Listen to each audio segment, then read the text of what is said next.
Hello guys! At nandito na nga ako sa autobus at pauwi na rin ako ng Madrid.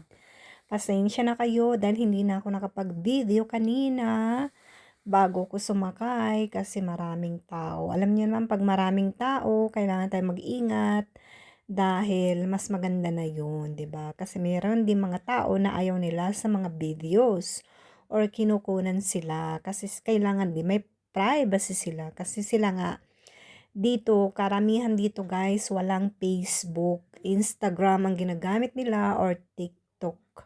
Ganun lang yun. Or minsan, ayaw nila mag-social media. Ayaw nila ng mga Facebook na yan. Nako, ayaw nila yan. 'Di ba? Karamihan dito ng mga estudyante ay ayaw nila ng mga ganyan. Kaya kailangan din tayo mag-ingat ng ating pagbibideo-video sa labas dahil maraming tao na talagang hindi naman sila mahilig sa mga ganito. And then lalo na kapag kumukuha ka ng video, baka sabihin nila ay makasama sila doon. So, mas maganda na lang yun na iharap mo yung camera mo sa pagmumukha mo or sa mukha ko, 'di ba?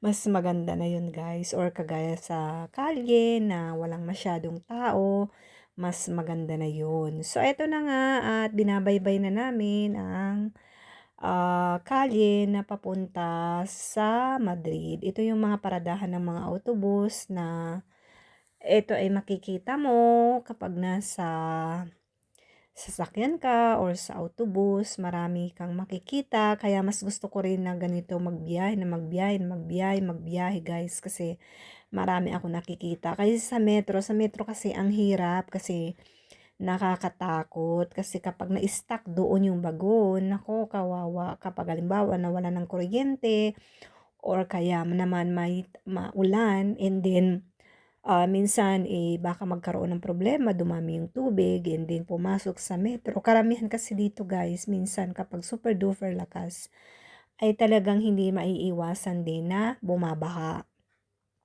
So, yung mabababang lugar. So, posible na may mga metro na ganun ang nangyayari.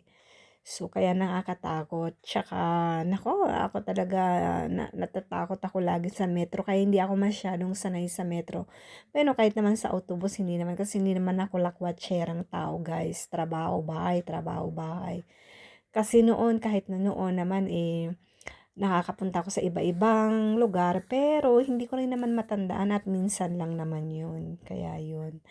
At saka yun lang ang konting tsismis ko sa inyo. Siyempre binabati ko kayo ng magandang umaga, magandang tanghali, magandang hapon, at magandang gabi na rin. Samanda ko kayo ng mundo at pagpalain tayo ng mahal na Panginoon Kristo.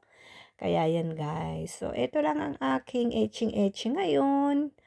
At siyempre, alam ko nagsasawa na kayo sa aking pagmumukha, pero ito lang ang ibibideo ko sa inyo dahil alam nyo naman. At saka wala akong time magluto-luto kasi nga ay super duper ang aking work ngayon. And then, pagdating ko ng trabaho ay hindi na rin ako nakakapagluto kasi nga ay pagod. And then, wala akong time guys. Kaya minsan, yung anak ko na rin lang naman ang nagluluto ng pagkain niya. Yun, dahil mas gusto niya rin na siya na lang magluto, mga prito-prito lang naman na madalian. Ang tawag namin dito ay ala plancha, mga ganon, yung karne ganon, na super duper dapat mainit ang iyong kawali bago mo ilagay yung karne na may asin, may paminta na, may bawang na durog, yung powder, and then ibababad mo sa mantika and then saka mo ipiprituhin yun na super duper dapat yung kawala ay sobrang init. Pagkatapos pag naluto na siya, nag-ano na siya, brown, 'di ba? Parang nakita natin na toasted siya, ibabaliktad yun and then ganun para hindi super duper hindi mo pwedeng lutuin na talagang super duper luto yun kasi makunat yun guys kapag niluto mo. So, ang pagluto dito, ganun lang yun. Parang grill, ganyan. Kaya lang sa kawali naman, ginagamitan naman sa kawali or niluluto sa kawali. Mas maganda yun guys at mas masarap yun. Kaya yun, o partneran mo lang ng salad or kaya lechuga, 'di ba? Salad na pipino, ganyan. 'Di ba? Super duper sarap na o gisantes or mais. Dito naman kasi sa amin, eh, alam niyo naman sa Europe hindi ka na rin sanay, beses hindi ka na rin naman masasanay kumain ng kanin kapag hindi ka lagi nakakakain ng kanin. Pero kapag nakakain ka naman ng kanin sa isang linggo, ay naku guys, hindi mo na rin makontrol.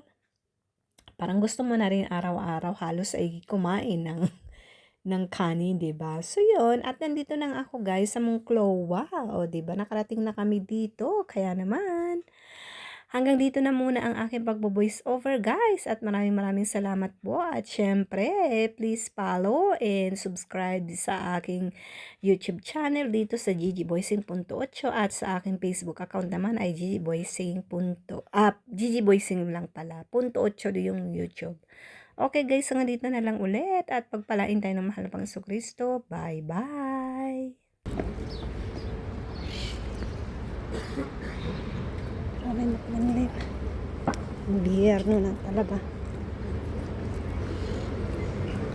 Winter na talaga.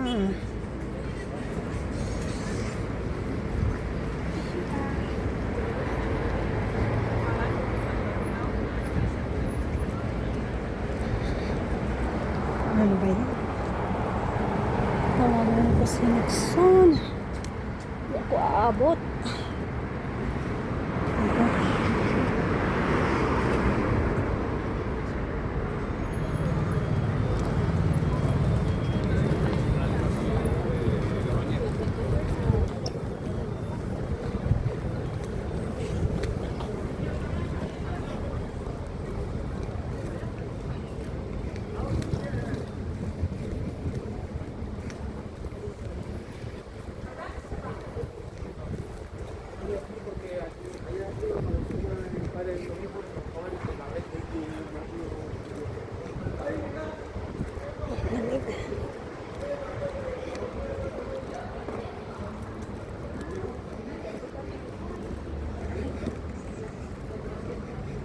Ya está comenzando, viejo. Lo quiero. Tú hablas, pa. Pues mira, valorando todo. Pues mira que sí.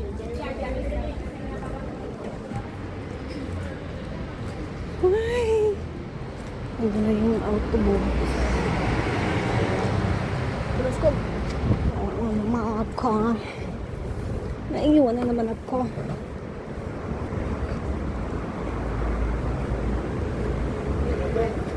Ya, pero por eso.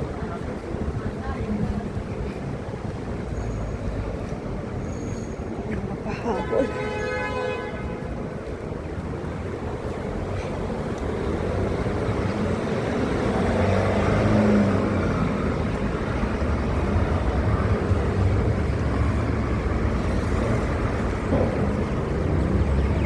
Ay, nako. Ay, nako. Wala pang bus. Wala pa siya.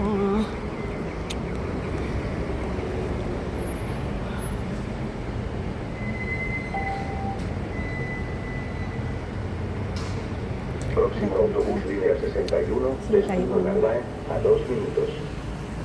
Próximo autobús línea 16, destino Pío 12 a 8 minutos.